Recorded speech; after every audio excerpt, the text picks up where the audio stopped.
राक्षस प्रजाति हमसे प्रतिशोध लेने अवश्य आएगी लक्ष्मण।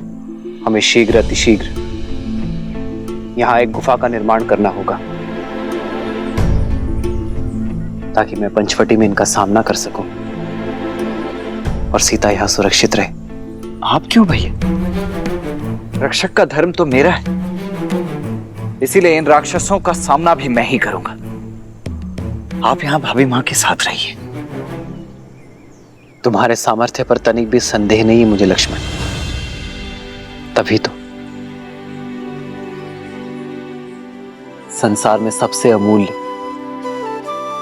सबसे महत्वपूर्ण सीता की सुरक्षा का दायित्व मैंने तुम्हें सौंपा है।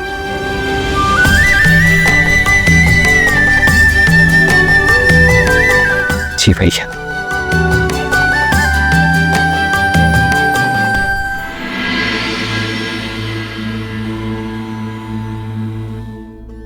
ये कैसा विरोधाभास है महादेव?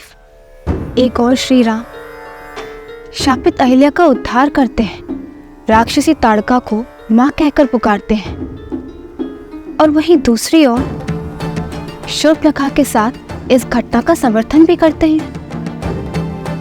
उसे क्षमा क्यों नहीं किया दीन दयालु श्री राम ने? क्योंकि कुछ अपराध ऐसे होते हैं देवी जिनके लिए क्षमा नहीं, सीख देना आवश्यक होता है। आपको धूम्रलोचन तो स्मरण होगा, वो असुर जिसने स्वयं आपके समक्ष भी ऐसा ही कुप्रस्ताव रखा था। आपने उसे एक फूंक मारकर भस्म कर दिया था। रक्त बीज जिसके रक्त की एक बूंद भी आपसे छूटने ना पाई थी, क्योंकि प्रहार तब भी एक स्त्री के सम्मान पर हुआ था, पति और पत्नी के पवित्र संबंध पर हुआ था। और श्री राम, वो तो संसार को आदर्श और मर्यादित जीवन की विधि सिखाने के लिए ही आए हैं। ऐसे में संसार को यह सीख देना भी अत्यावश्यक हो जाता है कि यदि किसी ने कुमार्ग को अपनाया तो उसे दंडित भी किया जाएगा। दंड स्वरूप शूर्पणखा की नाक काटी गई, उसके रूप के अभिमान को मिटाने के लिए उसके कानों को भंग किया गया, क्योंकि श्री राम द्वारा बार बार धर्म की बात समझाने पर भी वो उसे अनसुना कर रही थी। आप स्वयं विचार कीजिए देवी, शूर्पणखा को उसकी वासना और कामुकता की भावनाओं ने इस सीमा तक ग्रसित कर दिया कि वो ये भूल ही गई कि वो वहां अपने पुत्र को ढूंढने गई है। और जब किसी व्यक्ति की वासना उसे उसके उद्देश्य से भटकाकर कुमार्ग की ओर अग्रसर कर दे, किसी अन्य के पवित्र संबंध को मलिन करने की प्रेरणा दे, तो उसका यही परिणाम होता है।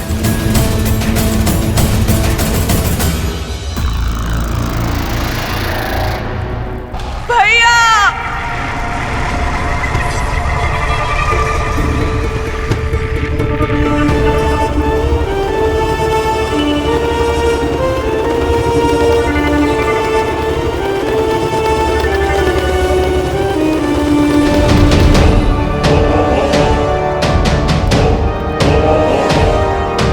शूर्पणखा बहन, भैया!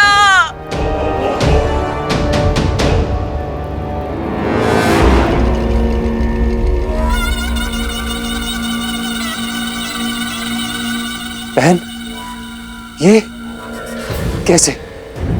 किसने किया ये दुस्साहस? भैया, लक्ष्मण ने, राम के भाई लक्ष्मण ने किया ये। मुझसे मेरा रूप, मेरा घर सब छीन लिया। भैया, रक्षवंश का सम्मान ही नहीं,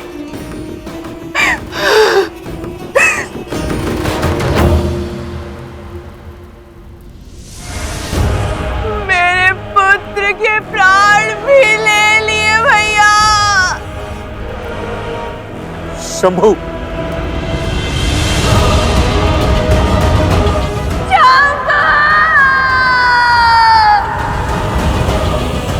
वनवासियों का इतना दुस्साहस, इसका मूल्य चुकाएंगे वो। अपना प्रतिशोध पूरा होते देखोगी तुम बहन। ऐसी मृत्यु देंगे उन वनवासियों को कि भय का दूसरा नाम दंडकारण्य भी भयभीत हो उठेगा। उचित कहा दूषण, किंतु उससे पूर्व शंभू की अंत्येष्टि करनी होगी।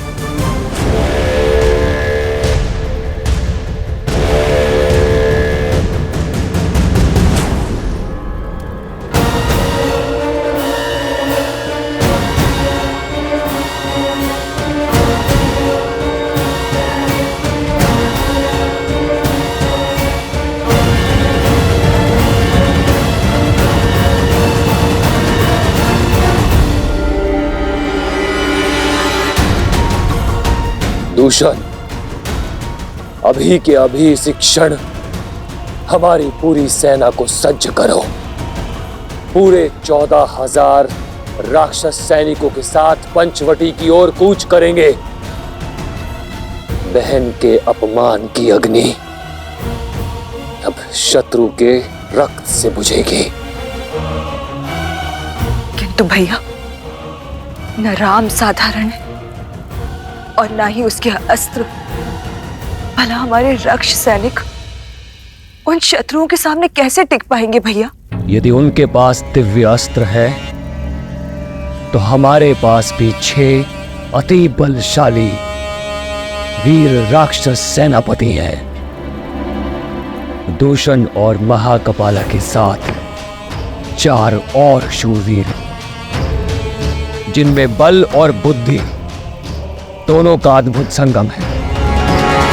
और उनमें पहला है 3 सिरों का स्वामी, अपनी भुजाओं में संपूर्ण सेना का बल रखने वाला असुर सेनापति त्रिशिरा।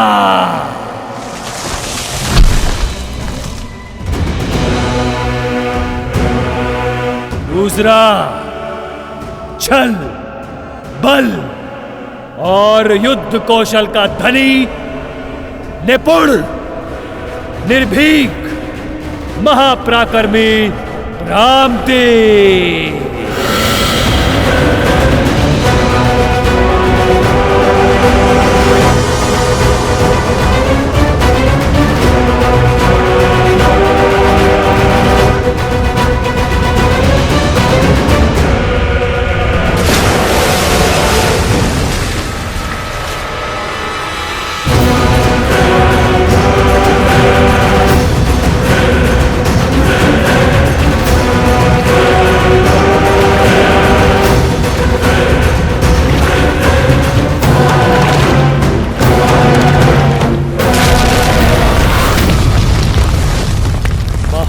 शक्तिशाली, आतंक का पर्याय, बल की पराकाष्ठा, जिसके आगे न देव टिक सकते हैं न दानव, महाबली अरिष्टा।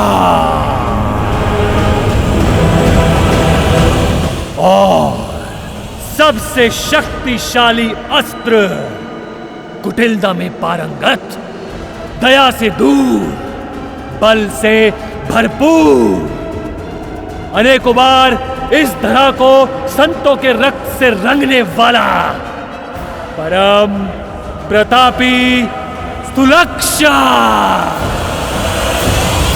जिनके वार से देवता भी नहीं बच सकते, उनके प्रहार से वो तुच्छ मानव कैसे बचेंगे? मनुष्य शरीर 5 तत्वों से बना है और हमारे 6 वीर सेनापति राम और लक्ष्मण का हर अंग भंग कर देंगे, आत्मा तक को नष्ट कर देंगे उनकी।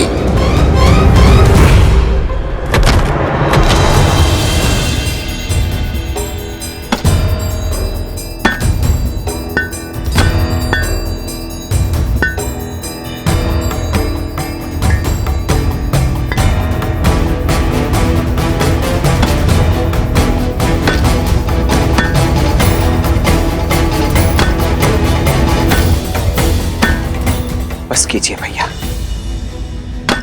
अब तनिक विश्राम भी कर लीजिए।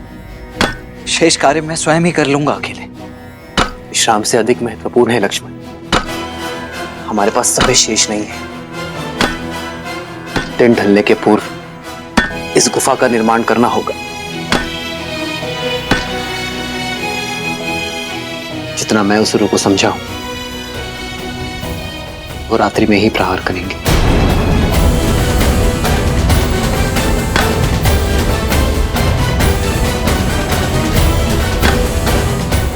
जो आ गया भैया।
राक्षस वीरों, आज राक्षसों के सम्मान पर प्रहार हुआ है।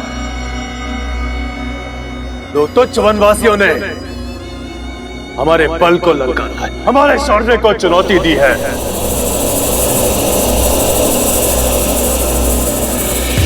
परंतु आज हम ये सिद्ध कर देंगे कि क्यों धरा से लेके आकाश तक राक्षसों के आतंक से कांपते हैं, क्यों सदा त्रिदेव हमारी ही चिंता में मग्न रहते हैं। हम राक्षस कहलाते हैं। राक्षस! राक्षस!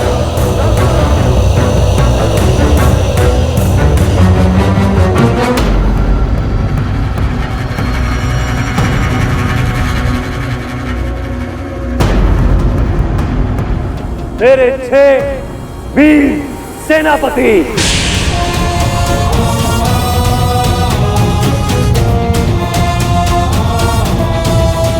अपनी अपनी सैन्य टुकड़ी के साथ आज रात यहां से प्रस्थान करेंगे।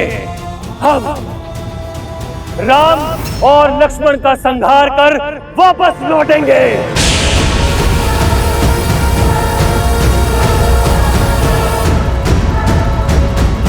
और इस द्वंद्व में हमारा पुरस्कार होगी ब्रह्मांड सुंदरी सीता।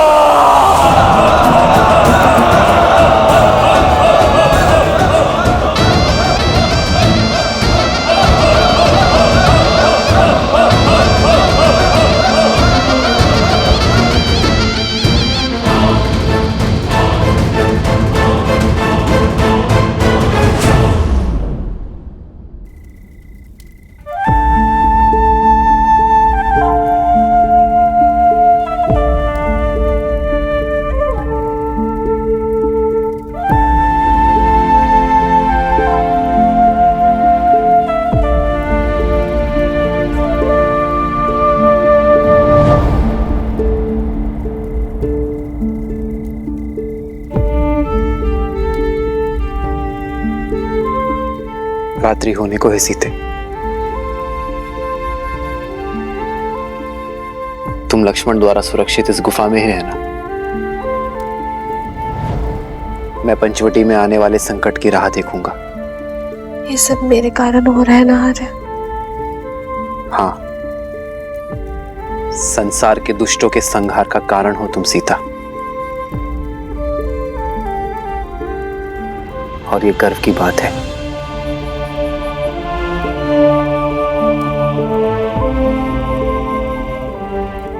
हम मुस्कुरा भी दो सीता।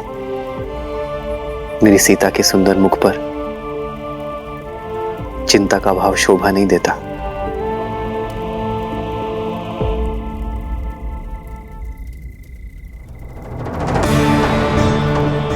जानती हूँ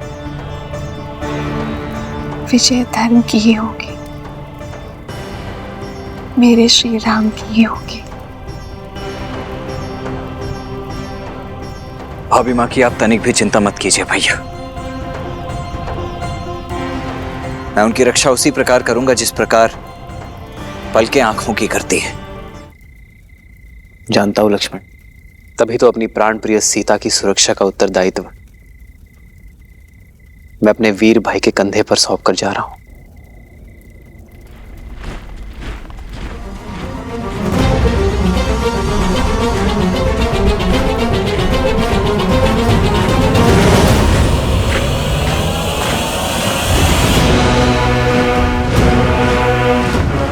भैया, प्रतीत होता है इस बार राक्षस अपने संपूर्ण सैन्य दल के साथ आ रहे हैं। युद्ध में शौर्य देखा जाता है लक्ष्मण, शत्रु की संख्या नहीं।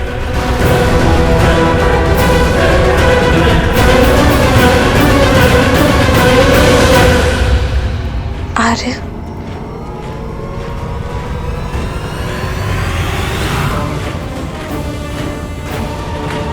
जानता हूं सीते, अपना ध्यान रखूंगा।